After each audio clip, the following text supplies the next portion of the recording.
Muy buenos días, colegas de Benefix y invitados, ¿no? Hoy hacemos otro café que ha organizado nuestra oficina de Murcia para hablar un tema de gestión. Tenemos dos invitados, seguro que nos dirán cosas interesantes.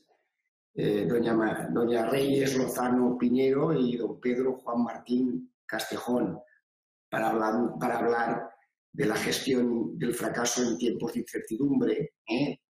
Evidentemente, la obtención, la retención, la motivación del talento es el core business de las empresas, ¿no? Y por tanto, seguro que el debate estará, la información y el debate posterior, ¿no? Pues Ramón, a mí me tocaba decir buenos días, ahora ya tienes que trabajar tú, don Ramón. Buenos días, encantado de estar otra vez en los cafés de Benefix y esta vez desde Murcia, pues aún más encantado. A mí me corresponde presentar a los ponentes de esta mañana, ponentes que son muy conocidos por algunos, por otros no, por eso los voy a presentar, porque en algún caso ellos tenían que presentarnos a nosotros. Doña María Reyes Lozano Piñero es licenciada en Psicología Clínica y de la Educación, máster en Neuropsicología Clínica por la Universidad de Murcia, máster en Terapias Complementarias, también por la Facultad de Medicina. Tiene formación en coaching, motivación e iniciativa personal. Tiene estudios superiores de Psicología Sofrológica, amplia trayectoria como profesional tanto en las consultas privadas como en temas más de investigación, y en la actualidad es miembro del equipo de profesionales formadores de gestión del fracaso y el perdón, y colaboradora también al proyecto Euroempleo del Servicio Murciano de Salud. A su izquierda, a mi derecha, Pedro Juan Martín Castejón, es doctor en Ciencias Económicas y Empresariales, doctor en Antropología Social, ingeniero industrial y economista, profesor del Departamento de Comercialización e Investigación de Mercados. Tiene más de 20 años de experiencia directiva en empresas nacionales e internacionales y es miembro fundador de las cátedras de Responsabilidad Social y de Empresas Familiares de la Universidad de Murcia, dos cátedras que cuentan con gran prestigio en nuestra comunidad autónoma y fuera de ella también, por supuesto, pero en las nuestras son muy conocidas.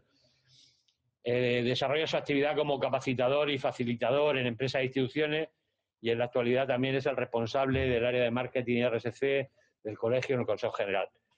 Yo, además de esto, suelo decir que son dos muy buenos amigos, muy buenas personas y creo que nos pueden ayudar muchísimo. El título, a ver, no es lo más adecuado para algunas personas, pero bueno, como es provocador y como bien decía Valentín, seguramente servirá para establecer luego algún tipo de debate.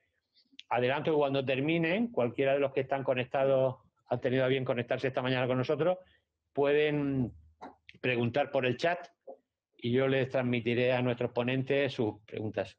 Dicho esto, pues nada más que agradecerles su presencia a ambos y les dejamos con nuestros oyentes. Empieza, por favor. Tranquilo. Bueno, muchísimas gracias, Valentín. Muchísimas gracias, Ramón, por vuestra presentación. Estamos muy agradecidos de estar aquí en Benefix esta mañana compartiendo con vosotros. Y para nosotros, pues, como os decía, es una satisfacción poder presentaros brevemente en este webinar que estamos organizando, presentaros brevemente lo que es la gestión del fracaso.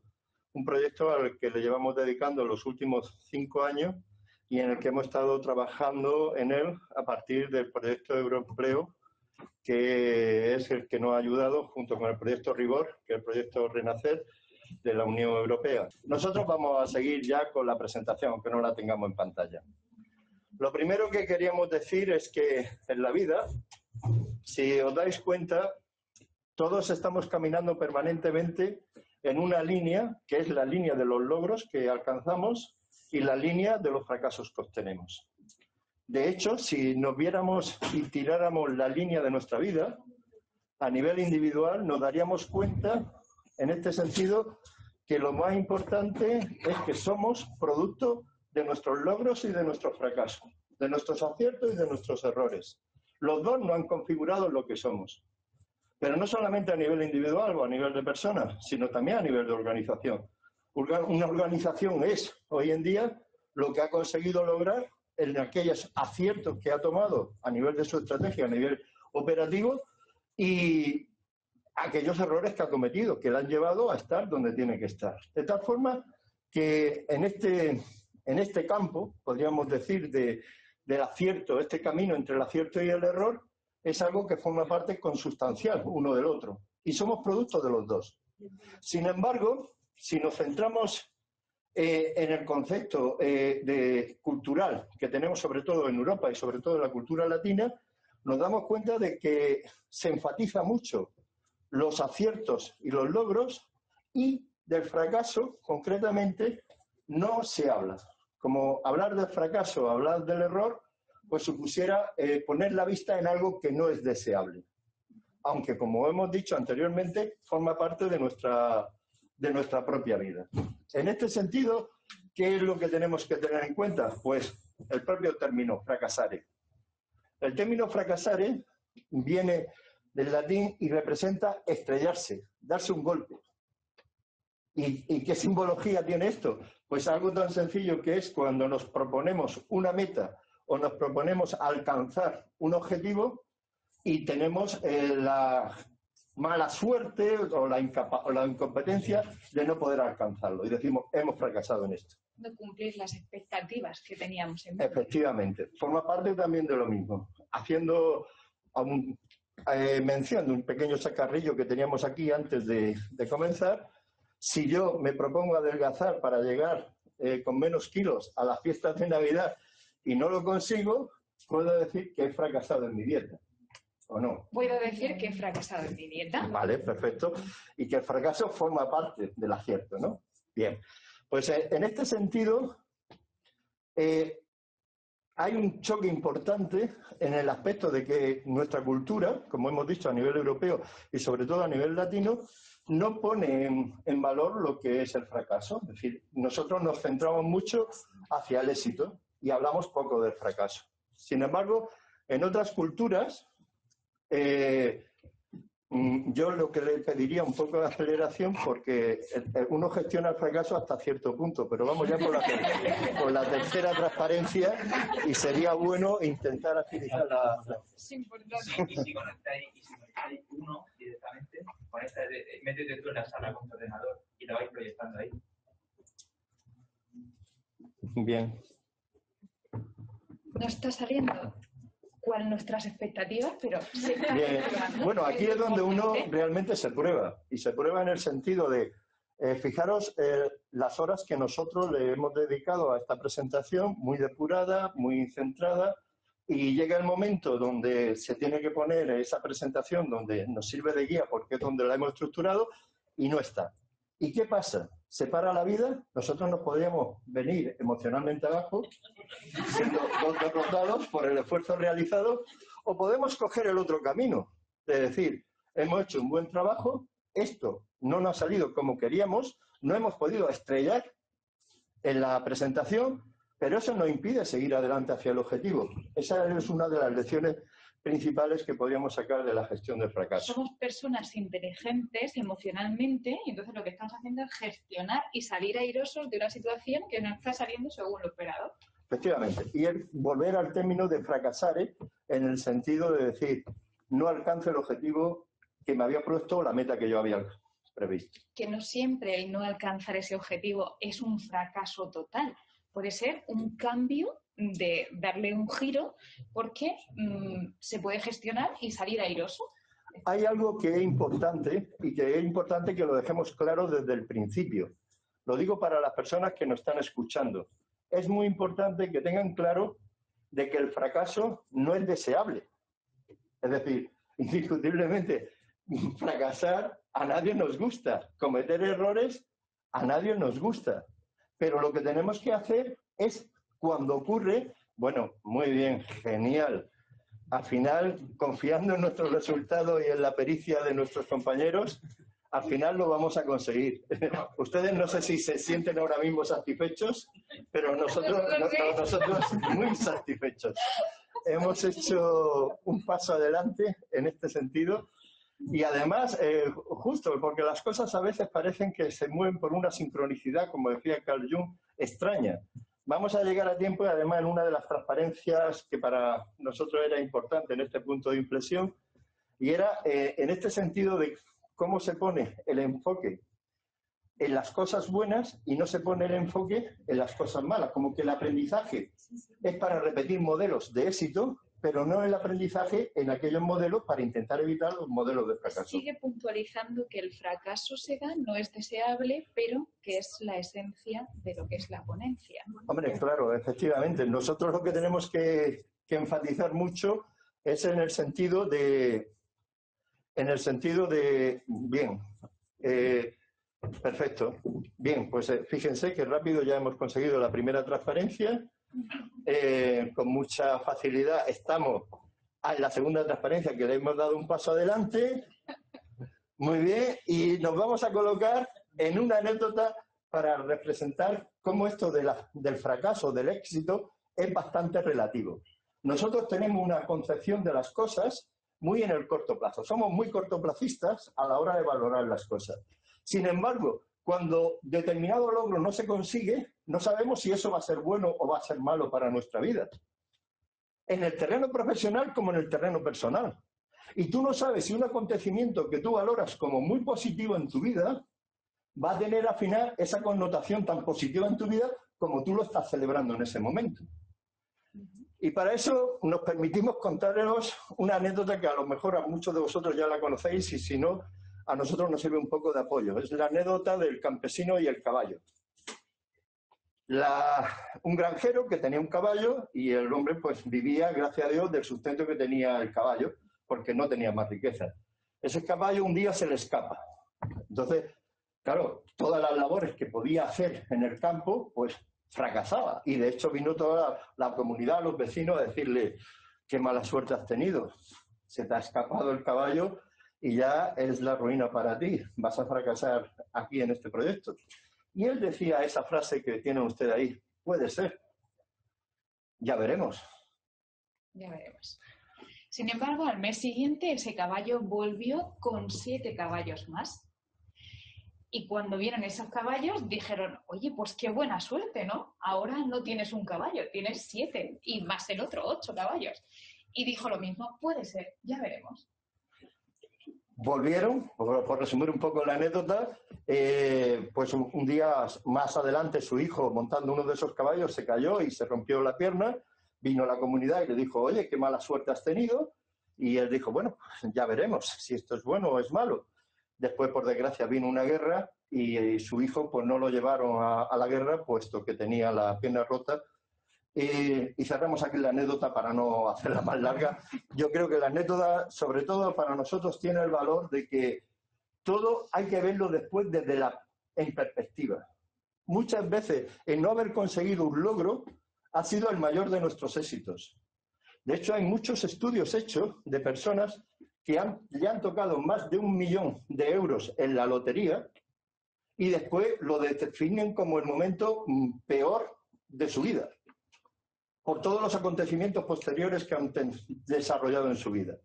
Es decir, hasta aspectos positivos, o que consideramos muy positivos, hay que saber relativizarlo. ¿Con esto qué queremos decir? Tenemos que ir o tenemos que tener un incentivo para el fracaso. No hay que buscar el fracaso, evidentemente. Pero lo que sí tenemos que hacer es que cuando una situación no la alcanzamos, esperemos un poco y antes de sentirnos mal emocionalmente, seamos capaces de verlo en perspectiva. En este sentido, algo que para nosotros es una experiencia donde Reyes y yo, junto a otros 3 compañeros, en IKEA recientemente nos contrataron precisamente para darle una formación a los gerentes de tienda, relacionado precisamente en este tema. IKEA tiene un problema, tenía un problema, ahora están trabajando en ello, es que se habían quedado el foco estratégico que había estado llevando la empresa hasta ahora, ya no seguía alumbrando, estaban en esa zona de penumbra estratégica, no sabían hacia dónde iba a diseñarse la nueva estrategia. Yo creo personalmente que lo del COVID y toda la crisis le ha venido bien para desarrollar por dónde van a tener que moverse en el futuro, porque hasta ese momento no lo tenían. Y bueno, con esa formación que le estuvimos dando para que los jefes de tiendas no se quedaran paralizados y tomaran decisiones, porque muchas veces cuando no hay una estrategia nadie quiere tomar decisiones a ningún nivel, todos se quedan esperando a ver para no cometer errores. Y dándole la formación, pues le pusimos esta transparencia. donde le pedíamos sobre una serie de objetos que fueran tan amables de decirnos qué virtudes consideraban, porque todos estos productos que veis aquí en pantalla son productos que ellos los categorizan como productos de éxito. Todos estos productos, pues, todos estos productos como mínimo tenían 10, 15 características que estaban más que justificadas y por lo cual se convertían en productos de éxito. Sin embargo, hay otros productos, como decíamos anteriormente, nosotros somos la suma de los éxitos y los fracasos, de todo se aprende. Sin embargo, los productos que no han tenido tanto éxito o que han fracasado, no se habla de ellos, se quitan, se retiran y se olvidan. No se investiga a ver por qué, a ver qué es lo que ha pasado, por qué no han podido funcionar como estos. De hecho, nosotros entramos en la zona de la trastienda, cogimos algunos de estos productos, le hicimos fotos, se los presentamos y le pedimos características por las cuales estos productos han fracasado. El producto que más características sacó fue 1 o 2. No se habían estudiado esos productos. Ni siquiera estaban en la zona de oportunidades, ya estaban en la trastienda, fuera de la vista. Esto es un gran problema. Es decir, lo más inútil es un error del cual no hemos aprendido. Eso sí que es inútil de verdad. Es decir, cometer un fracaso o tener un error y no aprender de ello, eso sí que es inútil. Entonces, hay culturas que a nosotros nos ganan en este sentido, van por delante en este aspecto. Y una de ellas es la cultura estadounidense. La Escuela de Negocios, la Harvard Business School, una de las pruebas que hacían para las personas que iban a dar, porque son escuelas muy selectivas para poder elegir a sus candidatos, le preguntaban precisamente por este tema. Y de hecho, en el currículum de la entrevista personal le decían, ¿usted me podría decir 2 o 3 fracasos que hayan tenido en su vida y que ha aprendido de ello y tal? Pues aquellos estudiantes o aquellos aspirantes a formar parte de los programas de posgrado que no eran capaces de relatar fracasos en su vida y cómo lo habían y qué habían aprendido de ello, pues desde luego eran bajamente puntuados a la hora de formar parte de la escuela. Pero no solamente a nivel de las escuelas de formación, empresas, y además empresas tan multinacionales del peso de General Motors o de Chevrolet. En sus entrevistas de selección, aquí tienen la traducción de una de sus entrevistas de selección, hay 2 preguntas que las tienen ahí en rojo, aparte de esta. Este es el cuestionario final, cuando se quedan con la terna final de candidatos. Al final siempre se quedan con 3 candidatos, que son los asumibles para el puesto, puestos directivos. Y fijaros qué 2 preguntas le hacen, que aquí en las empresas españolas no solemos hacer. ¿Qué aprendiste de los errores en tus trabajos anteriores? Es decir, dime, en los puestos directivos de otras empresas, en qué trabajos estuviste trabajando, qué errores cometiste, etcétera, etcétera. Y cuéntame qué fracasos has tenido en tu vida y cómo lo has podido superar. ¿Por qué? Porque esto lo que hace es poner en valor frente a un directivo que tiene experiencia en haber fracasado, frente a un directivo que todo lo que ha hecho es un camino de éxito, prefieren al directivo que ha fracasado y poner en valor el fracaso, porque implica que ha tomado decisiones, que ha arriesgado, etcétera, etcétera, en este sentido. Y esta concepción cultural que se tiene ayuda mucho tanto en los procesos de emprendimiento como de reemprendimiento y van por delante culturalmente a nosotros en estos aspectos de iniciativa privada, sobre todo, a la hora empresarial. Nosotros... Claro, ¿qué pasa cuando una persona no comete errores? Está bien porque no comete errores, se mantiene en una línea de éxito, se mantiene tranquilo, pero ¿eso es bueno o es malo? El hecho de que no cometas errores. ¿Y qué es lo que implica no cometer esos errores? Aquí sí sería bueno ¿Qué implica no cometer errores? Tanto por el chat como los presentes que tenemos en la sala. Y luego todo el mundo comete errores, seguro. Y te creas un halo de vanidad, un poquito, porque te lo crees. Perdonad, cuando habláis de la sala, vosotros repetir las preguntas. Vale, perfecto. Bien. José, si sois tan amable, me decís el nombre, José. José dice que no arriesga, principalmente, no comete errores porque no arriesga. Carmen aportaba en este sentido de que te rodea un aro de vanidad en este aspecto. ¿Qué podemos pensar? ¿Qué implica que una persona no cometa errores? Para nosotros hay algo que es muy importante y esto sí quisiéramos compartirlo con vosotros. Básicamente representa exactamente esto. Es decir, en una empresa, cuando nosotros tenemos un grupo de personas que están trabajando y tenemos unos que cometen aciertos, ciertos en el sentido de logros importantes, y también cometen errores. Pero son más los aciertos que los errores. Otros que lo que nos traen algunos aciertos, pero nos cometen muchos errores. Y otros que son como empleados ejemplares. No cometen errores, pero tampoco nos aportan grandes logros a la empresa. Esta realidad, ¿qué supone? ¿Qué supone realmente de la posición de cada uno de esos empleados dentro de la organización? Básicamente, algo que para nosotros, y desde el punto de vista psicológico, lo vamos a poder comprender. Nos quedamos en la zona de confort. ¿Qué es la zona de confort? Pues esa zona donde nos mantenemos a flote, no nos arriesgamos, estamos en supervivencia, pero tampoco avanzamos.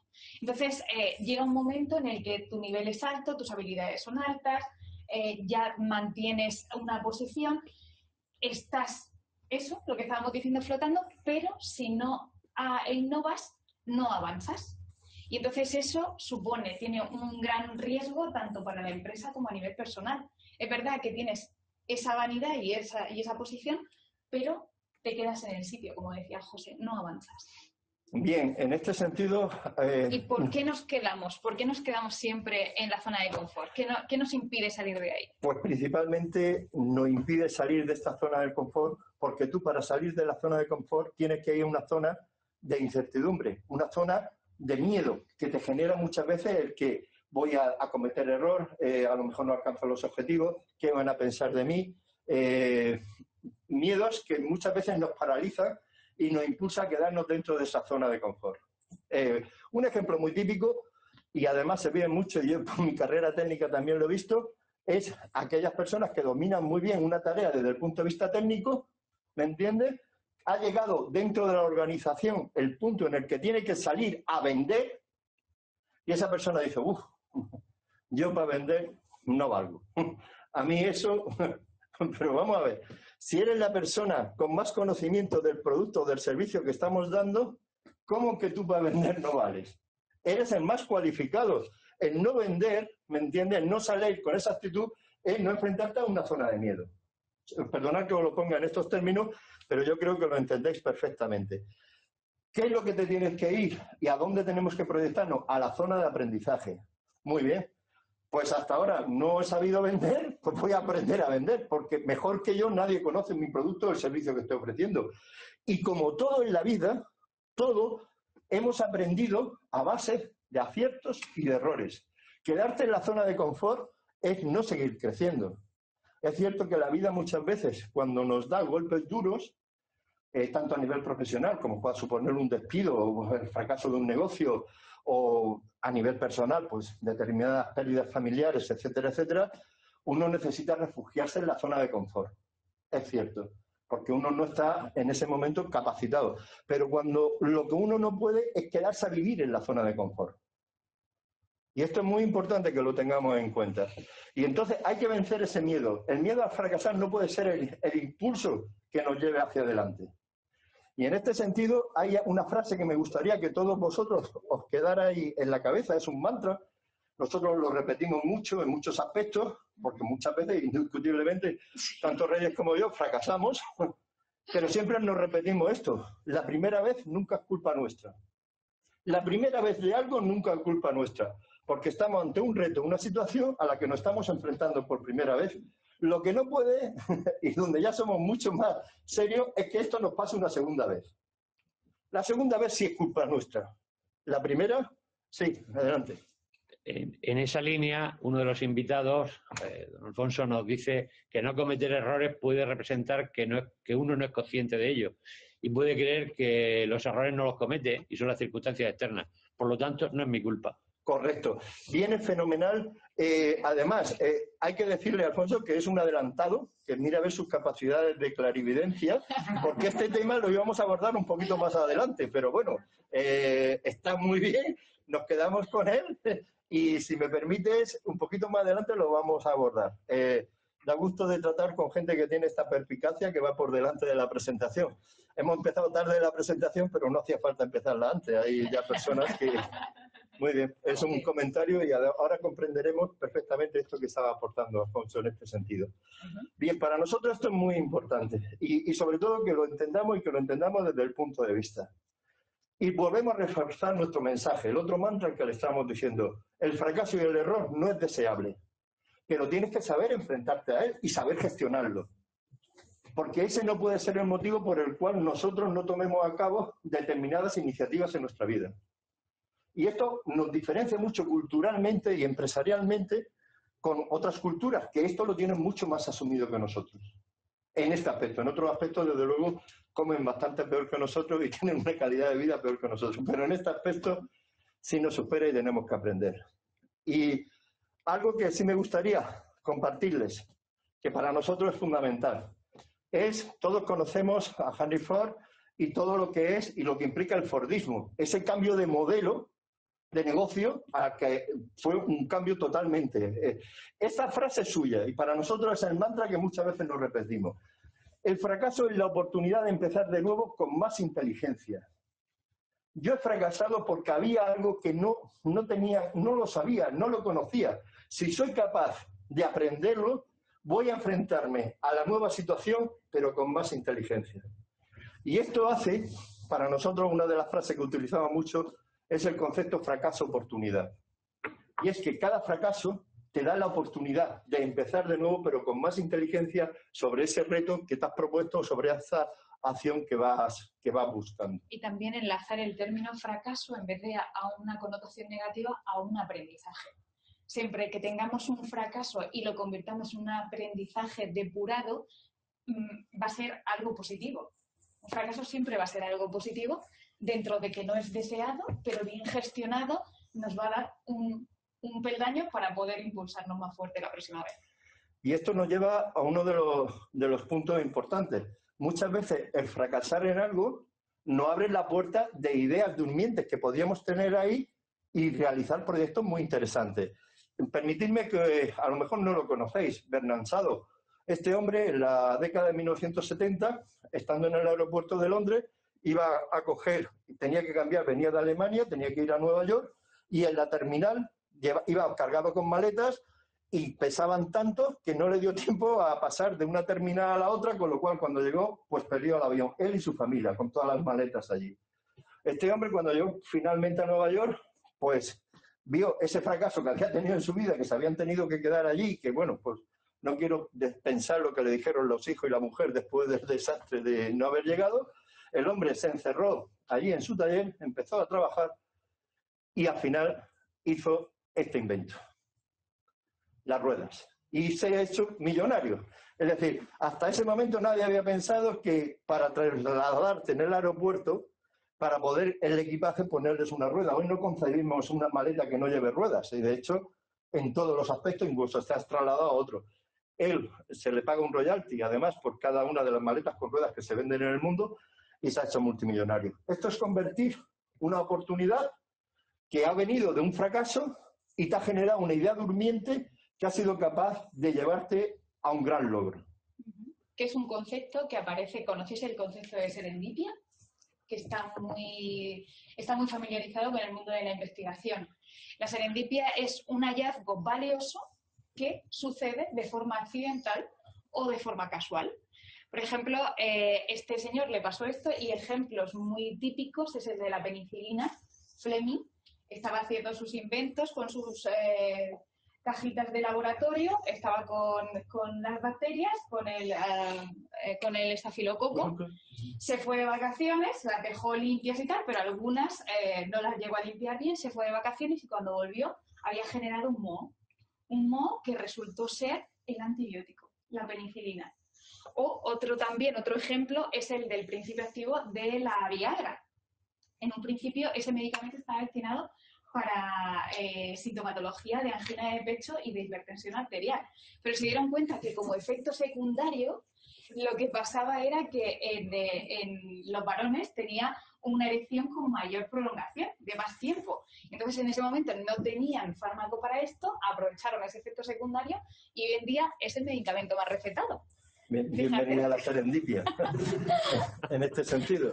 Bien, en esta línea hay algo que sí tenemos que, y cuando estamos hablando de gestión del fracaso, decimos, bueno, pero es que esto a nivel de empresas es como muy novedoso. No, no es tan novedoso. Permitidme que os pongamos en esta transparencia, que viene a continuación, los estudios desde 1968 hasta 2018, distintos estudios académicos que se han hecho sobre el fracaso de nuevos productos en el aspecto de consumibles y en el aspecto de productos industriales. Estamos en tasas desde 1968 que el 70%, el 80% de los nuevos productos que se lanzan al mercado, que salen al mercado, fracasan. Y las empresas lo conocen perfectamente. Y este dato se maneja. Y se está dispuesto a hacer ese sacrificio por el fin de poder encontrar algo. Encontrar un producto que realmente merezca la pena en el mercado. ¿Qué es lo que nos pasa? ¿Y qué es lo que nos lleva en este sentido? Pues que estos productos, os ponemos aquí unos cuantos y nos ponemos productos, por ejemplo, como fue el Ken de Barbie, el Ken gay, que le sacaron a Barbie, pues de Mattel, fue uno de los fracasos más estrepitosos que ha tenido la industria de juguetera en los últimos 100 años. Es decir, eso fue un fracaso estrepitoso.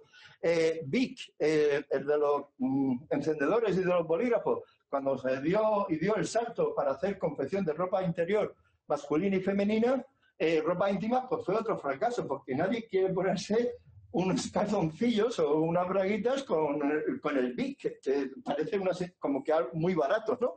Bien, pues esta falta de visión... Cuando Colgate hizo comida. Efectivamente. La lasaña de Colgate. Sí, bueno, o cuando McDonald's le dio por hacer espaguetis, también, otro fracaso tremendo. Todo esto han sido pues malas ideas de productos, pero que las empresas han estado. Aquí he dejado este hueco al final, que ven ese donut fresquito, porque ese es un donut de limón, que yo estando de responsable comercial en Pan Rico, pues tuve... Iba a decir el honor, no lo sé si fue un honor. La brillante idea de desarrollar con mi producto, con el equipo de I+D+I de desarrollo de un nuevo producto. Pasó todas las pruebas, test de concepto, test de ideas, test de producto, test de mercado. Pero esto cuando se salió a vender fue un fiasco. ¿Por qué? Porque nosotros habíamos estado haciendo todas las pruebas cogiendo a la gente el donut, cogiendo a las personas el donut, y probando el donut. Y ese donut era sabor limón, con limaduras de limón, y estaba bueno. Pero ¿con qué se toma el donut? Principalmente con un café. Claro, la mezcla del donut con el café daba un sabor en la boca horrible. No habíamos hecho las pruebas, pues claro, esto fue pues una mancha en mi expediente. Bueno, ya puedo ir a trabajar a la General Motors y contarles por lo menos que... Te van a admitir en Harvard. Sí, me van a admitir en Harvard. Evidentemente, estas son de las cosas. Y luego también, igual que contamos esto, podemos contar otras historias que de la necesidad salen productos de éxito, que también es muy importante que veamos muchas veces cómo de la necesidad, a la hora de ir a resolver un problema, podemos encontrar un producto de éxito. Nosotros nos lo encontramos con el donete. El donete, que se venden ahora por todos lados, mucho más que el donut, viene como producto de que en Valencia concretamente, una de las fábricas, pues el 10% de la producción de los donuts que entraba, la máquina estaba mal y no llegaban a fermentar, no llegaban a desarrollarse y se quedaban como donetes pequeños. Y todos los días el 10%, lo que pasa es que era una máquina que no podíamos parar, porque era en fabricación 24 horas.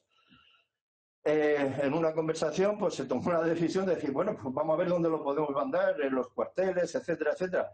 Y esos donuts que se quedaban pequeños, se les dio un baño de chocolate y se empezó a vender en los cuarteles, lo vieron los panaderos, etcétera, empezaron a pedirlo y a los 2 meses estábamos haciendo más donetes que donuts. Pero técnicamente hablando, un donete es un donut fracasado con un baño de chocolate. No hay más. Es decir, piénsenlo ustedes cuando vayan a coger un donete, que ese producto viene de un fracaso. No se están comiendo ustedes un producto desarrollado de esta manera. Bien. En este sentido, y en esta línea que estamos hablando de los productos, hay algo que sí es importante. Claro, tenemos que aventurarnos y tenemos que decidirnos y también poder fracasar. Pero siempre fracasar es, o sea, a ver, arriesgarnos a asumir esos riesgos, no tengas miedo a intentarlo, no tengas miedo a fallar, incluso a equivocarse. Forma parte del camino del éxito. No queremos, como decíamos anteriormente, no queremos fracasar porque no es deseable, pero si fracasamos, pues es bueno saber gestionarlo. Y luego, ese fracaso, pues no podemos... tampoco es un fracaso que nosotros nos lancemos a la piscina sin mirar si hay agua. También es un fracaso que se ha tenido muchas veces por factores externos, que nosotros hemos hecho investigaciones, hemos hecho prospecciones, hemos hecho, ¿vale? Y el 97% de las personas que hubieran emprendido esa acción, con la información que tenemos hasta el momento, les habría sucedido lo mismo. Entonces, no es lo mismo fracasar sin mirar que, oye, pues que surja. Esto que estamos comentando lo podemos tener claro en esta... Perdonad porque se nos ha pasado la transparencia. En esta transparencia, es decir, hay una serie de connotaciones que son positivas en cuanto a lo que es el fracaso. La primera, ¿qué significa fracasar? Pues que no tuvimos miedo a emprender. Esto es lo primero. Vencimos, salimos de la zona de confort y nos aventuramos en la zona del miedo para ir a la zona de aprendizaje. Y esto es algo positivo en sí mismo, cuando decimos, bueno, he fracasado, pero esto que no se me olvidó, he conseguido esto. Claro, que todavía no hemos logrado el éxito. Es que también tenemos que ponernos metas realistas y tenemos que darnos cuenta de que todo lleva su tiempo. Conforme vamos avanzando, vamos teniendo el éxito, pero de forma gradual. Entonces, todavía no hemos llegado al éxito total. Otra parte importante también del fracaso es que hemos ganado experiencia. Es decir, algo que no teníamos experiencia en ello, ahora sí la tenemos. Y eso es algo que nos ha aportado el haber fracasado en ello. Claro, el aprendizaje que hablábamos antes. Siempre el fracaso anterior nos va a aportar un peldaño de sabiduría y de inteligencia para seguir adelante. Bien, es decir, algo que ignorábamos, pues lo hemos dado y hemos aprendido algo. Eso es lo más importante. Que debemos hacer las cosas de otra manera. Esto es fundamental. El fracasar nos tiene que dar la lección clara de por qué hemos llegado a ese fracaso, cómo hemos hecho las cosas para llegar a ese fracaso. Y nos tiene que dar una pauta clara de poder hacer las cosas de otra manera. No podemos repetir las cosas y esperar resultados distintos. Esto estamos hartos de verlo. Esto es fundamental que lo tengamos en cuenta. Debemos hacer las cosas de otra manera. Y que debemos permitirnos el cometer errores siempre y cuando sea de una forma inteligente. Lo que decimos, no es igual fracasar porque he ido hacia adelante sin mirar que fracasar pues porque la situación así lo ha requerido. Efectivamente, y partiendo de la base de que nunca, ni que el fracaso ni el error es deseable, por supuesto, pero precisamente para eso es por lo que nosotros estamos trabajando en este proyecto, el proyecto RIBOR. Es un proyecto europeo, aquí concretamente en Murcia lo desarrollamos a través del CEIN. Nosotros somos miembros de este proyecto, empezamos en el 2015 con ello, aunque el proyecto se desarrolló entre el 2017 y el 2020, y va destinado sobre todo a reemprendedores. Es decir, no puede ser que personas que han tomado el camino de emprender en un momento determinado, que ya tienen esa experiencia, que han fracasado en esa experiencia, todo ese know-how que han acumulado, pues no tengan el valor de seguir adelante, ¿entiendes?, reemprendiendo, que es lo que nos falta en el proceso nuestro a nivel general, no solamente a nivel de España. Y de hecho, desde la Unión Europea se ha potenciado este proyecto. Este proyecto lleva 3 líneas. La primera, cambiar el concepto cultural del fracaso, es decir, poner en valor lo que es el esfuerzo y el fracasar, cosa que todavía no, estamos en una antropología del ganador, del éxito, es un error a nivel social, porque el éxito está justificado incluso con comportamientos deshonestos, con comportamientos no éticos, que incluso se respaldan en el sentido de decir, pues esta persona ha sido un listillo.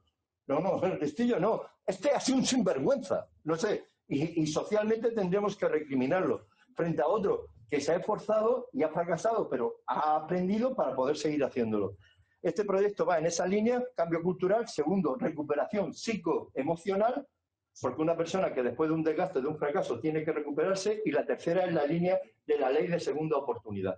Es decir, el poder recuperar y enfrentarse reunificando esa deuda para poder seguir emprendiendo en este sentido. En esta línea, es donde nosotros hemos trabajado. Los resultados del proyecto han sido muy buenos, no solamente a nivel España, concretamente a nivel Murcia, sino también a nivel de Bélgica, Francia, porque han participado todos los países de la Unión Europea, y la verdad es que estamos muy contentos con los resultados que se van a utilizar a nivel de la Unión Europea para lanzar a nivel europeo una ley reforzada y reformada de segunda oportunidad, apoyándose en estas 3 vías. Y en este sentido, pues, ¿qué es lo que vamos buscando? Nosotros partimos de la base que al final un emprendedor es una persona que se pone su idea y arriesga, sale de su zona de confort para arriesgar. Y además una persona que de alguna forma, pues, ¿cómo te diría? Ha sabido buscar su sitio en la vida e intenta a través del emprendimiento buscar su sitio en la vida y poder realizar las ideas que lleva dentro.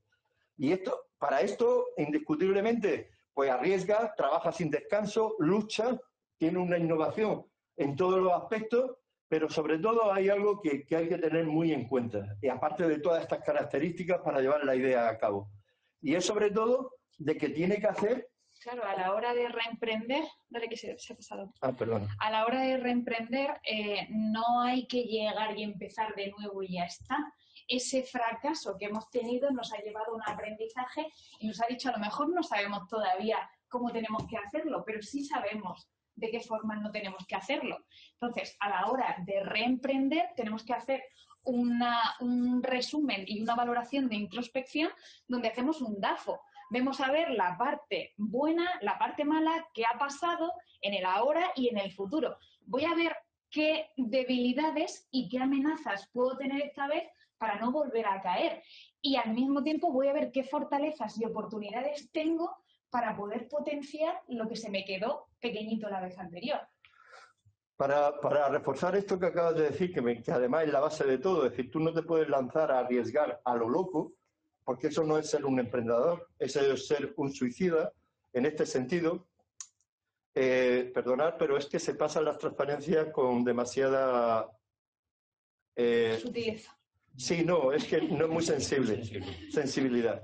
Bien, en este sentido, una anécdota de Tony Nadal con su sobrino, que era cuando era entrenador, tercera Copa de Wimbledon, cuando llega a la final, que se enfrenta con Federer. Esta anécdota la cuenta Tony Nadal y a mí me parece muy ilustrativa de lo que acabas de decir tú, Reyes. Y antes de salir a la pista, pues siempre él contaba que tenía una conversación entre los dos para salir mentalizado, etc. Y entonces Tony Nadal le dice, vamos a ver, mira, Rafa, la realidad es que él tiene la derecha, el golpe de derecha, mucho mejor que el tuyo. La realidad es que tiene un revés muchísimo mejor que el tuyo. Y la realidad es que saca infinitamente mejor que tú vas a sacar ahora y en la vida. Y dice que le contestó el sobrino, tío, no me sigas diciendo porque para eso ya no salgo a jugar, que salga a jugar él. Y él le dijo, no, si te lo estoy diciendo todo esto, es para que tengas muy claro cómo son a lo que te vas a enfrentar y dónde están tus fortalezas. Dónde tú vas a tener que sacar tus fortalezas, con qué vas a tener que competir. Y entonces cuenta la anécdota que le dice, la única forma que tienes para poder ganarle, hoy por hoy, es jugar cada punto como si fuera el set ball del partido. Y este partido, si recordáis, ha sido uno de los más largos de la historia, 5 sets, 5 horas y cuarto, y al final ganó Nadal. Pero jugando cada punto eternamente, porque dio cada punto como si fuera la última bola del partido. ¿Qué queremos decir con esta anécdota, reforzando lo que decía Reyes? Que sin conocimiento, sin una introspección clara y marcando las líneas, no podemos salir a emprender o a reemprender. Es básico intentar amortiguar el fracaso o intentar evitar el error. Y para eso necesitamos autoconocimiento. Pero no por eso tenemos que dejar de ser innovadores. Y en este sentido, me gustaría que tuviéramos en cuenta siempre esto. En los análisis, cuando hacemos el DAFO, no solamente nos quedamos en el DAFO, nos vamos a los modelos CAME o al modelo CAPA, que decimos, vamos a ver, ¿cómo potencio mis fortalezas? ¿Cómo yo soy capaz de aprovechar las oportunidades? ¿Cómo yo puedo enfrentarme o reducir las amenazas? En las fortalezas hay algo que es fundamental. Nosotros, tanto a nivel individual como a nivel de organización, tenemos que controlar cuáles son nuestras fortalezas y tenerlas perfectamente identificadas, porque en base de nuestra fortaleza es donde hacemos la propuesta de valor a nuestros clientes. Y de ahí es de donde sale la ventaja competitiva, no hay más. Si tú esto no lo tienes claro, tú no te puedes poner a emprender porque las probabilidades de cometer errores son muy claras. En este sentido, pues un ejemplo básico y además de manual de libro, el Circo del Sol. Cuando estaba en plena crisis de los circos, que ya el circo ruso, el circo de Berlín, no sé si os acordáis de aquellos circos con 3 pistas, con animales, con payasos, que se llegaban a las carpas de los pueblos, y ellos dicen, no, vamos a generar un nuevo modelo. Y siempre que generamos un nuevo modelo, hay 4 acciones que son básicas, siempre que pongamos en práctica algo. Es qué tenemos que eliminar de lo que se está haciendo, qué tenemos que reducir, sin eliminar, pero reducir, qué queremos incrementar o potenciar y qué es lo que vamos a aportar, qué vamos a crear. El Circo del Sol tuvo claro desde el primer momento que estrellas no quería. Es decir, personas que, pues, como Ángel Cristo, domador de leones, no, estrellas ninguna. Segundo, el espectáculo con animales fuera. Ha sido característica del Circo del Sol desde su inicio. Lo eliminó. Reducir todo lo que era las pistas múltiples, reducirlas para que se quedaran en una sola pista, y luego también reducir lo que es la parte del humor, porque los payasos tampoco están bien mixtos en el propio sentido, y reducir el suspense y el peligro. No, ese no era el objetivo. ¿Por qué? Porque el objetivo del Circo del Sol era incrementar un solo escenario y, sobre todo, un espectáculo más elegante y más artístico. ¿Y cómo lo han conseguido? Incrementando, pues, temas muy refinados, monotemas que le han servido con múltiples producciones, música, danza, escenario, decoración, imagen visual. Esto es generar un nuevo modelo de negocio y además un nuevo modelo de negocio con éxito.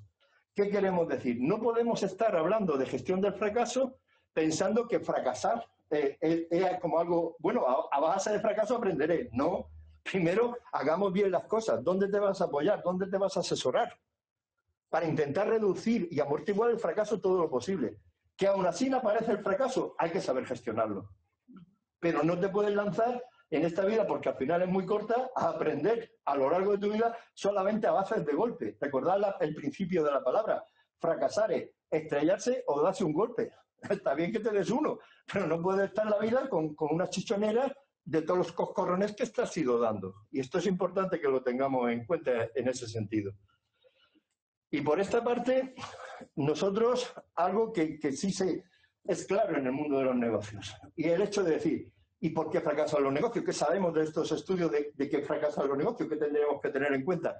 Lo primero, y el punto clave del fracaso, es la falta de planificación. La planificación es muy importante, aparte de ser una función ejecutiva nuestra que está dentro de ya el pensamiento más evolucionado, la planificación de los objetivos y además de cómo vamos a conseguir esos objetivos, porque nosotros podemos tener claro lo que queremos hacer o dónde queremos llegar, pero dónde queremos llegar, pero tenemos que saber también y tener claro cómo vamos a llegar hasta allí. Efectivamente. Dicho de otra forma, y quédense con esta frase que a mí me ayuda mucho e intento transmitirla siempre que puedo. Quien no planifica bien está planificando para el fracaso. Y no es deseable planificar para el fracaso. Nadie quiere planificar o iniciar una actividad para la cual va a fracasar. No es lo deseable. Por lo tanto, la planificación es fundamental. Algo fundamental también, el marketing deficiente, el desaliento, la falta de motivación, falta de fondos, que casi siempre vienen como consecuencia de que se han sobredimensionado las demandas que iban a tener, no consigue el nivel de venta o el nivel de rentabilidad de esas ventas que esperaba y al final no tienen los fondos suficientes para poder darle la rentabilidad al negocio. Ignorar al cliente, que es otro de los fallos fundamentales, es decir, pensar que el negocio lo montas tú, esto es lo que llamamos técnicamente miopía de marketing. Tú, una lavadora, si yo voy a vender una lavadora, ¿qué voy a vender? Básicamente, voy a vender ahorro del tiempo para mi cliente. Es decir, al cliente lo que quiere es que la lavadora le está ahorrando tiempo, quiere que le deje bien sus prendas y le quite una labor. No le voy a vender el producto exactamente para que tenga una función técnica. Esto es muy importante. Y luego ignorar a la competencia. Es decir, cuando estás en la calle tienes que tener la mirada camaleónica. Un ojo hacia adelante mirando a tu cliente y un ojo hacia atrás mirando a tu competencia. y traer información a la empresa, que esto es fundamental. Porque todas las personas que están en contacto con clientes y en contacto con el mercado están obligados a volcar esa información en su propia organización, para hacer a su organización más resiliente, como ahora veremos. Otra de las cuestiones en factores claves de fracaso está sobre todo en cuanto a la estrategia. ¿En dónde falla? Estos son estudios de factores comunes en la mayoría de los fracasos. El primero, falta de enfoque, o sea, no te has especializado. Tú sales al mercado como para intentar satisfacer a todos. Gran error. Tú tienes que saber sobre qué te vas a especializar y dónde vas a ser bueno. Y en segundo lugar, desviar la actividad principal. Tú inicias el negocio de una manera y después ves que te va surgiendo otro negocio por otro lado y olvidas tu actividad principal. Gran error. Un crecimiento desordenado es lo que llamamos morir de éxito. Esto lo vivimos sobre todo año 2008-2009 con toda la crisis inmobiliaria, burbuja inmobiliaria, donde muchas veces habían llegado personas a ser empresarios de la construcción sin ningún tipo de preparación, podríamos decir, murieron de éxito en este sentido y fijaron la cantidad de empresas que se lo llevó a aquella burbuja en aquel momento. Demasiada improvisación, no prever las actuaciones del mercado y de la competencia y, sobre todo, lo más delicado, no admitir los errores y saber rectificar a tiempo. Claro, no es nada beneficioso enrocarse en un error por no tener la capacidad de aceptar que me he podido equivocar. El no aceptar esa equivocación es lo que verdaderamente te puede llevar al fracaso. Es lo que muchas veces vosotros que trabajáis en este campo de la asesoría, de la consultoría, en todos los aspectos, ¿cuántas veces una empresa necesita pivotar? Pivotar es cambiar la orientación que hasta este momento ha estado teniendo el negocio. Aquí hay mucha resistencia muchas veces en el sentido de cuando son empresas familiares con una larga tradición en una serie de cosas, le cuesta mucho pivotar. Pero es que pivotar muchas veces es ver que no puedes admitir los errores que se estaban cometiendo, lo que antes valía, ahora ya no vale, ¿me entiendes? Y eso hay que saber gestionarlo, porque esto es causa de fracaso. Después llegan situaciones de fracaso importantes. Y luego, lo más importante, no solamente en qué falla la estrategia o qué fallan los negocios, sino qué falla el emprendedor o la emprendedora. Fijaros, aquí tenéis 5 factores clave. El primero, insuficientes habilidades directivas. Esto es básico. No tienen la suficiente habilidad directiva, conocen a lo mejor técnicamente muy bien un producto, conocen un servicio, tienen mucha información del mercado, pero no saben, no tienen habilidades directivas para poder llevar un grupo de gente, no tienen habilidades directivas para la toma de decisiones, para asumir responsabilidades y sobre todo el segundo, que es clave. La falta de preparación psicológica para emprender y gestionar. Esto nos viene muy bien para enlazar ahora con el tema de la inteligencia emocional. Cuando nosotros saltamos a mercado, tenemos que conocernos a nosotros, conocer lo que es el cliente y saber qué vamos a hacer y qué vamos a presentar. Entonces, anteriormente, ¿qué considerábamos que era una persona inteligente? ¿Quién era inteligente? El que destacaba un poquito en el área lógico-matemática. Pero en 1983 llegó Gartner con la teoría de las inteligencias múltiples y entonces nos demostró que no solamente está la lógica matemática, sino la lingüística, la natural, la kinestésica, la espacial, ¿vale? Y dentro de ellas tenemos lo que es la inteligencia emocional. La inteligencia emocional es la capacidad que nosotros tenemos de entendernos a nosotros mismos y a los demás. Por eso consta de la inteligencia intrapersonal y la interpersonal. Aquí esto enlaza muy bien con el tema de las fortalezas que estábamos hablando antes. Si tú te conoces y conoces a la otra persona, sabes qué fortalezas tienes tú para emprender como emprendedor y qué fortalezas tiene la otra persona para estar en determinado puesto de mi empresa. Luego, la estrategia para desarrollar la actitud resiliente como afrontamiento de la realidad, ¿conocéis el término resiliencia? Es la capacidad de reponerse después de haber tenido un duro golpe, por ejemplo, este fracaso. Aquí metemos el locus de control, que es una variable psicológica que se refiere al grado de control del individuo que puede tener sobre los acontecimientos. Entonces, es muy interesante tener en cuenta que está el locus de control interno, que es cuando yo considero que esas variables yo las puedo modificar o las puedo por lo menos manejar, o cuando consideramos que es externo, que lo que está sucediendo es ajeno a mí y que lo único que me puedo hacer es dejar llevar por la corriente porque esto es, pues tendría que ser así. Esto lo enlazamos con lo que había comentado anteriormente Alfonso. Habéis visto la capacidad de Alfonso de adelantarse en las transparencias en relación a una realidad. La noticia salió hace poco y el hecho de que casi 100.000 empresas, 98.375 empresas, de octubre a octubre han desaparecido en España, según los datos de la fuente es la Seguridad Social. Se publicó hace poco. Hay una realidad, es decir, el 7% del negocio de empresas ha desaparecido en un año en España. Ese dato es un dato objetivo que tenemos ahí. Y ahora viene la pregunta.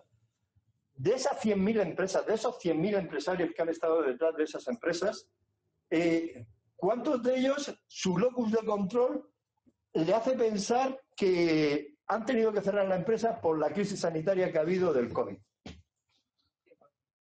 Claro. Esto que acaba de decir, perdona, lo repito, Lilia ha comentado de que el 100%. Y yo lo que quiero decirle a Lilia es que, por desgracia, pienso igual que ella. Un alto porcentaje de estos empresarios han pensado de que esta ha sido la causa. Relacionándolo con lo que decía Alfonso y relacionándolo con lo que acaba de explicar Reyes, la realidad es que estamos con un locus de control externo muy alto, donde pensamos que son fuerzas externas las que condicionan totalmente nuestra toma de decisiones. Y también lo podemos vincular a zonas de confort. También a zonas de confort, pero principalmente ese locus de control en otros han funcionado de otras maneras. Ayer nos ponían un ejemplo precisamente de cómo la zona de Crevillente, Elda, Novelda, cómo se han reinventado. La crisis la ha hecho reinventarse y están saliendo empresas que estaban en crisis antes y han aprovechado todo esto para pivotar y salir adelante con nuevas líneas de negocio.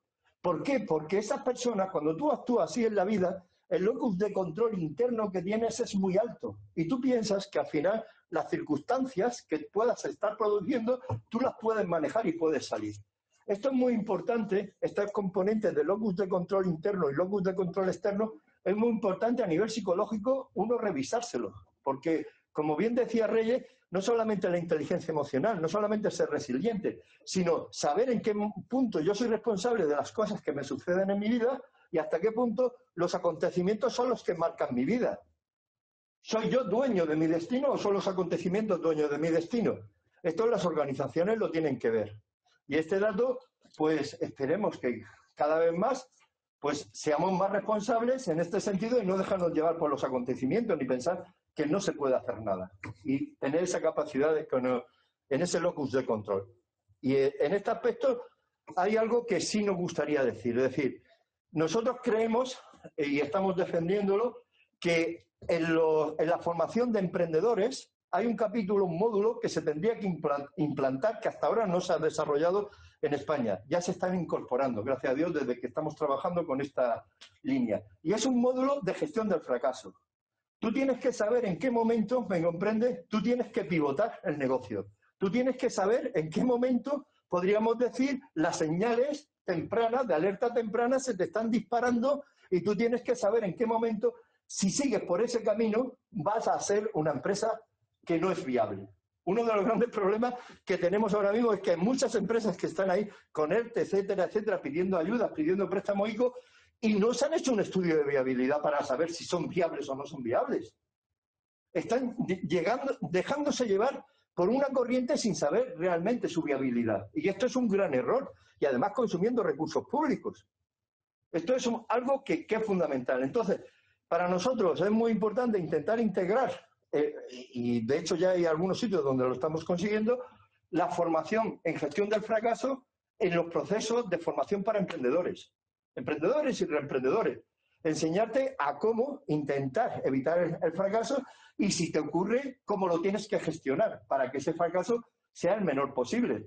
No es lo mismo morir con el negocio endeudado de una forma y destrozado emocionalmente que terminar con ese negocio de una forma que te permita reiniciar con un mayor conocimiento, como bien decía Ford, ¿me entiendes? Y además en unas condiciones económicas que sí te dé todavía cuello para poder seguir adelante. Eso es lo que intentamos llevar adelante y sobre todo pues con esa idea que para nosotros es fundamental, gestionar las emociones negativas que no nos lleguen al derrotismo. Claro, no podemos permitir que esa emoción de esa sensación de fracaso, que es más emocional que racional, porque nos duele más en el alma que en el cerebro ese fracaso. Entonces, si nos dejamos que inundar por las emociones de la desmotivación, de la rabia, de la tristeza, de ese victimismo, no nos va a ayudar a salir de ahí. Sin embargo, si sabemos gestionarlo, nos damos cuenta que podemos emprender de nuevo, que todo lo que ha pasado lo normalizamos de alguna manera,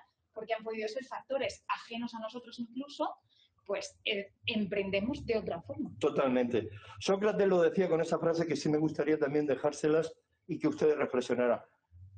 La caída no es un fracaso, el fracaso es quedarte donde te has caído. Esto en el sentido de sabiduría popular dice, no te ahogas por caerte al río, te ahogas por no salir del río. Esta es la realidad.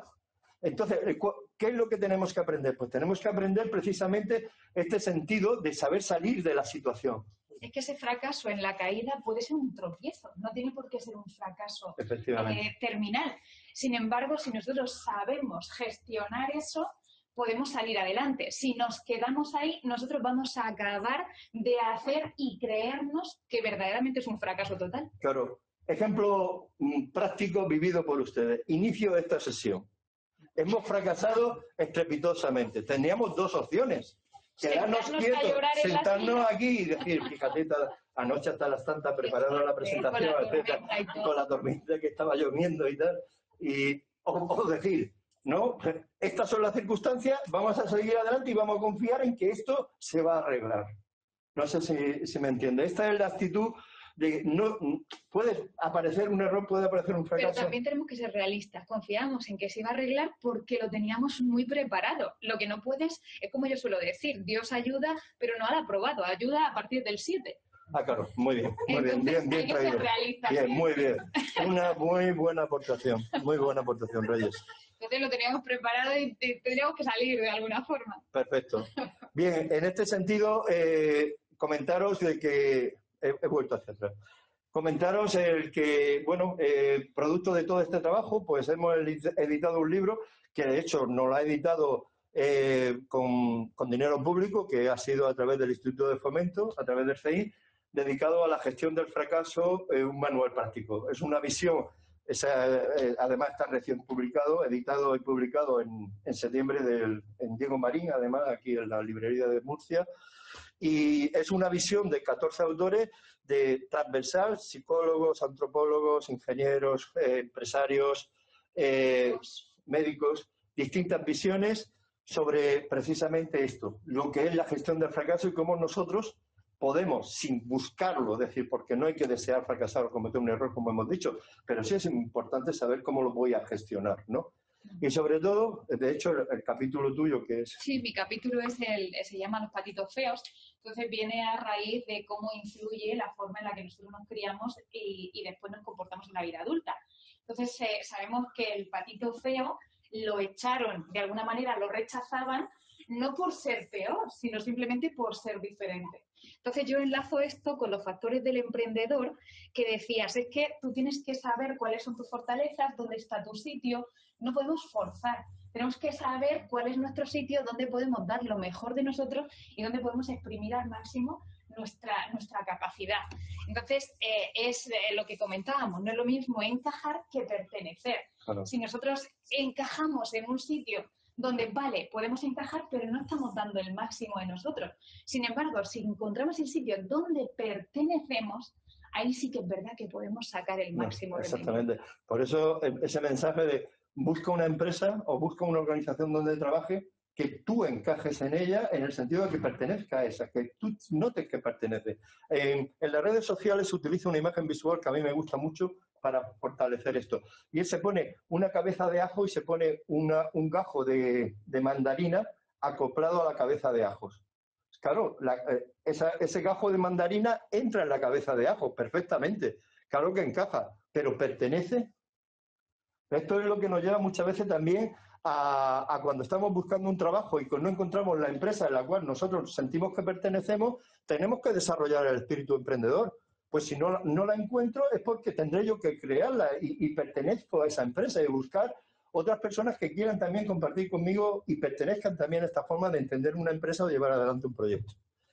Bien, pues en esta línea, reforzar simplemente 2 comentarios finales antes de entrar un poquito al debate. Es que John Sinclair, para nosotros esta frase también es muy emotiva, en el sentido de que el fracaso es un maratón y no es un tatuaje. Es decir, el fracaso es un golpe que te has dado, pero no un tatuaje que te tiene que estigmatizar o que lo tienes que llevar para adelante a toda tu vida. De hecho, un fracaso o un error no puede condicionar tu vida. Y este es el mensaje que también quisiéramos lanzar, sobre todo si tienes la capacidad de aprender de él. Y por último, pues mandando un mensaje que esperamos positivo para acabar con esta presentación. Sí, lo que decíamos antes, que en la vida se fracasa, se siente más de forma emocional que de forma racional. Entonces, tenemos que ser inteligentes emocionalmente y conocer cuáles son mis fortalezas, cuáles son mis debilidades y poder evitar llevarnos a ese fracaso siempre que sea posible. Entonces, no es tanto las cosas que nos pasan, sino cómo las interpretamos. Sí, se dice que aproximadamente realmente la clave de lo que condiciona nuestra existencia y cómo nosotros nos sentimos no está en los sucesos externos que nos vienen, sino como nosotros vivenciamos esos sucesos externos. Se dice que realmente ese cómo estás en la vida, un 10% son factores externos, pero un 80 o 90% es cómo tú te sientes ante esos factores externos, cómo resuelves tú esa situación. De ahí la importancia de tener un buen locus de control interno que lo desarrolles para poder enfrentarte y saber que gran parte de lo que te sucede también puedes tú intervenir en ese proceso y luego también tener una buena inteligencia emocional, tanto intrapersonal como interpersonal, para poder ponerte adelante. Y en este sentido, pues recordar siempre, por darle este matiz positivo a esta charla, es que tener una actitud positiva nos ayuda mucho a poder afrontar todo este tipo de situaciones. Positiva y realista. Y realista, efectivamente, sin perder esa visión de lo que es real. Y bueno, simplemente eso, que hay lo que es el campo de la psicología positiva, que ya está más que demostrado que incluso al sistema inmunológico le afecta el estado, porque al final todos nosotros, queramos o no, somos unidades psicobiológicas. Y entonces el componente psicológico es muy importante sobre el componente físico. Y en este caso, pues más que nada, hacerlo ver para que lo podamos comprender para sacar lo mejor de nosotros. Y bueno, y con esto pues damos por terminada nuestra exposición y entramos pues a abrir un poco un debate con una serie de preguntas, a ver cómo vosotros, no me lo quites, por favor, porque están las preguntas ahora al final. Y una serie de preguntas que lo que nos gustaría es que indujeran un poco a preguntar precisamente y ver cómo veis vosotros un poco estos temas. Pues desde qué sentimos cuando nos equivocamos, qué sensaciones son las que, cuando cometemos un error, qué sensaciones son las que tenemos, cómo actuamos cuando alguien comete un error, si alguien que está a nuestro cargo comete un error, o puede ser no solamente un compañero que está bajo nuestra responsabilidad, sino un hijo que se ha equivocado en una toma de decisiones. ¿Cómo actuamos nosotros? ¿Debemos de comentar los errores? ¿Es bueno comentar los errores que cometemos? ¿Pero con quién? ¿Con todo el mundo? ¿Con quién es bueno comentar los errores? Preguntas que, ¿qué podemos hacer para intentar evitar los errores? Y una pregunta que pongo aquí porque ni Reyes ni yo hemos sido capaces nunca de encontrar una respuesta, y la ponemos aquí por a ver si alguien nos inspira y podemos realmente encontrar una respuesta. ¿Cuándo dejamos realmente de cometer errores y de fracasar? Yo es la única que respondería. Además, acierto, ¿no? Seguro. Ahí acierto seguro. Muy bien, pues nada, aquí quedamos a expensas de vuestros comentarios, vuestras preguntas, observaciones. Activamos el chat y aquí a los compañeros que están de Memphis en la sala, pues también si quieren hacer algún comentario, observación que le ha motivado este webinar que hemos desarrollado y ¿Qué le hemos dejado un poco de nosotros en cada uno de vosotros? Ramón, lo coordinas tú, ¿no? Que estás en la sala, ¿no? Lo coordinas tú, por favor. Sí, si os parece, sí. Bueno, pues lo primero agradeceros vuestra presentación. Yo creo que nos ayuda mucho, y más si los tiempos en los que estamos, ¿no? De tiempos tan difíciles. Yo bueno, ha habido varias preguntas, pero a ver, centrado sobre todo en lo que decía Alfonso, un invitado que nos comentaba eso. Realmente, lo primero que tenemos que saber es discernir si es un error o no es un error, porque muchas veces pensamos que no cometemos errores porque los que ha salido o hemos semifracasado en el proyecto, pero la culpa la tiene otro, ¿no? Siempre, ¿no? Siempre hay algún ingeniero, por no meterme con los economistas y ahora con otra profesión, de la que tú también eres fiel representante, que siempre dice, bueno, no, esto no lo hice, esto lo hizo no sé quién, ¿no? O sea, una primera aproximación que nos gustaría hablar. Otra, habéis dicho que, refiriendo cuantitativamente al número de fracasos, ¿cuántos fracasos son admisibles? Es decir, ¿de qué estamos hablando? Porque muchas veces definamos fracaso, calidad de fracaso, no sé, es muy difícil y muchas veces te dan ganas de tirar la toalla, o a mucha gente le da ganas de tirar la toalla cuando piensa que en un periodo corto de tiempo ha tenido sucesivos eventos calificados cuasi fracasos, ¿no? Entonces, ¿cuántos fracasos son admisibles? He dicho que hiciera preguntas fáciles y yo voy por ahí, ¿no? Pues, si queréis sigo y luego... No. Estas dos ya que has dejado encima de la mesa tendríamos que abordarlas. ¿Cuántos fracasos son admisibles? Claro. Según de qué forma claro. y qué rodea ese fracaso. Hay algo que sí está... Más que contestar desde un punto de vista cuantitativo, voy a contestar en el aspecto de correlación. Es decir, ¿qué proyectos admiten más fracasos? Aquel que es más innovador. Cuanto más innovador es un proyecto, cuanto más innovador es una idea, cuanto más se aleja de lo conocido, tiene que admitir más fracasos. Es decir, por ejemplo, hace poco mandamos un cohete que iba a hacer un montón de radiografías y de cartografías y ya ha salido de la galaxia, creo que ya va rumbo a Alfa Centauro. ¿Alguien se ha rajado las vestiduras? ¿Alguien ha salido por ahí diciendo? No, porque se considera que estamos en un terreno de innovación tan sumamente en el límite que hasta esos errores se tienen que aprender. De hecho, yo estuve viendo las entrevistas que se le hicieron a los distintos científicos y muchos de ellos no lo consideraban en ningún momento un error, sino hemos aprendido mucho, el proyecto tal, es verdad que esto no ha salido como queríamos, pero esto va a ser la base, todo lo que hemos conseguido en el proyecto va a ser la base para... Claro, y el error es fundamental, o los errores que se han cometido han sido fundamentales, pero era un proyecto muy innovador. Yo no me atrevería a decir cuántos errores tenemos que admitir, sino que los errores tienen que guardar una correlación con el grado de innovación del proyecto. A un proyecto más innovador debemos de ser más tolerantes con el número de errores que se puedan cometer. O la magnitud del error, que también es importante. A veces yo puedo estar haciendo un proyecto y puedo estar equivocándome en muchas pequeñas cosas y no ser grave para el proyecto y he cometido muchos pequeños errores, o puedo, pues como este, que cometen uno, pero de una magnitud grandísima y pierdo el cohete. Claro, pero también lo que decíamos antes, el que fracase y no se llegue a objetivo final tampoco quiere decir que no aporte nada, porque ellos dicen, bueno, lo peor que nos puede pasar es perder, sí.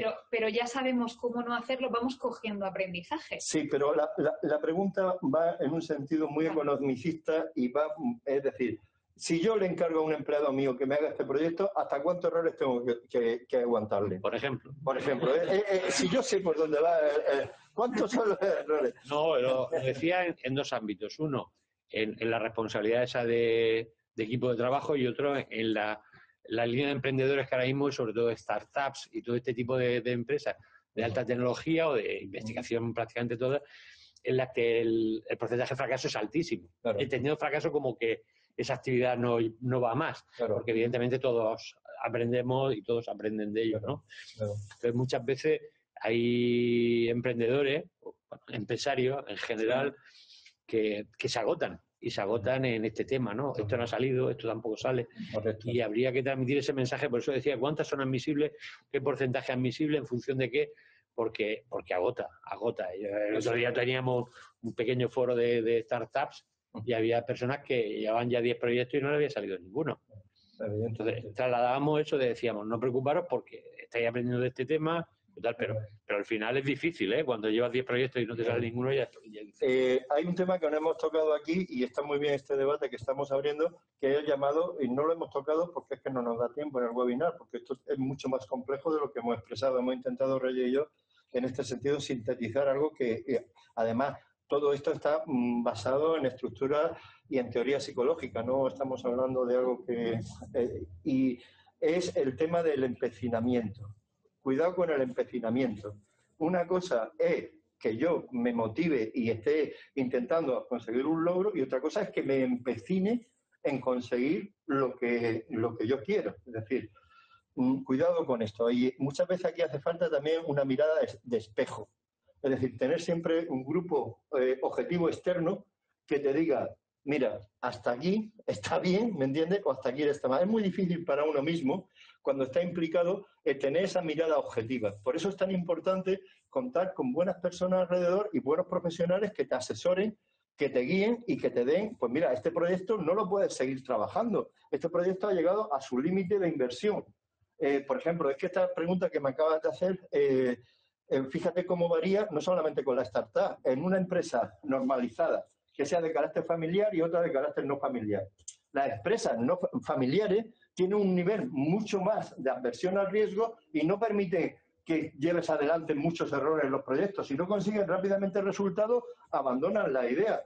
Mientras que las otras, pues por el contrario, sí son más tolerantes. Cada uno hay que examinarlo. Lo que sí, ¿cuál sería el número? No podríamos contestar esa pregunta. Lo que sí es que hay una correlación con el grado de innovación y sobre todo lo que sería básico es tener un grupo externo de asesoramiento que te diera una mirada de espejo y te pudiera decir hasta qué punto pues esa idea que tú estás intentando desarrollar pues no se ve.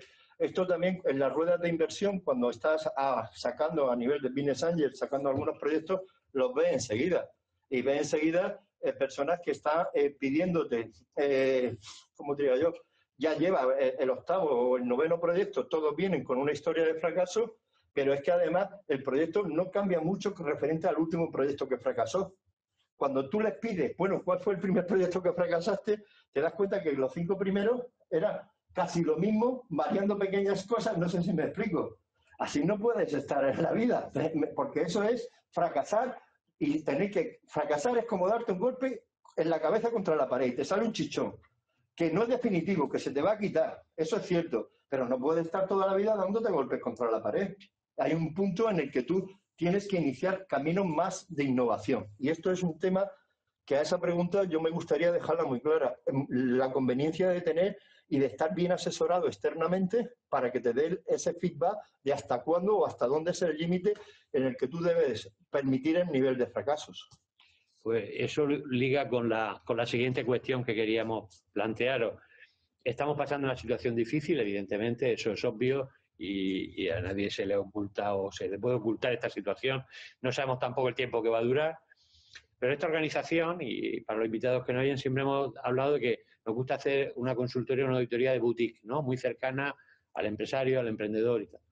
¿Cómo podemos hacer ese acompañamiento en este momento? Porque cuando aquí entra, ¿no, Reyes, más la psicología que otra cosa, ¿no? A ver, ¿qué podemos hacer para objetivizar que estos son factores exógenos totalmente, como ha sido la pandemia, pero tampoco echarle toda la culpa, como decía ya antes, al COVID, ¿no? Sino que habrá culpas nuestras, ¿no? Que no tendremos planes de contingencia, que no tendremos otras cosas, no sé, o que habrá que reinventarse, porque evidentemente vamos a pasar una época en la que hay nichos de negocio que, queramos o no, y desgraciadamente, como bien decíais, no se han hecho planes de viabilidad, pero se le están dando ayuda quizá a nichos de negocio o actividades que su futuro es muy limitado, ¿no? Y en cambio hay otras actividades que seguramente pues tendrán otra actividad.